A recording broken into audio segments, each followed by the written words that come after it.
अन्वेषण शाखेच्या पथकाने संशयित इसमाजवळून प्लास्टिक पिशवीतून सुका गांजा पकडलाय. रात्रीच्या सुमारास ही कारवाई करण्यात आली आहे. सदर इसमास अटक करण्यात आली आहे. पाहूया स्थानिक गुन्हा अन्वेषण शाखेची कारवाई. शहादा शहरात अंमली पदार्थाच्या अवैध विक्रीविरोधात स्थानिक गुन्हा अन्वेषण शाखेनं धडक कारवाई करत शहादा बस स्थानक परिसरातून 512 ग्राम गांजा जप्त केला. या कारवाईत 10,240 रुपयांचा गांजा हस्तगत करण्यात आला असून एका संशयिताला अटक करण्यात आली आहे.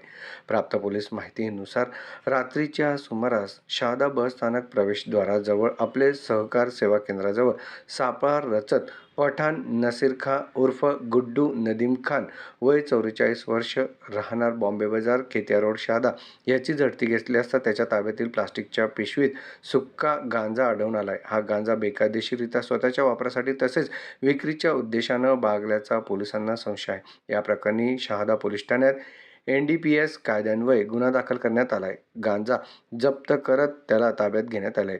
सदरची कारवाई पोलीस अधीक्षकांच्या मार्गदर्शनाखाली स्थानिक गुन्हा अन्वेषण शाखा नंदुरबारच्या पथकानं केली आहे.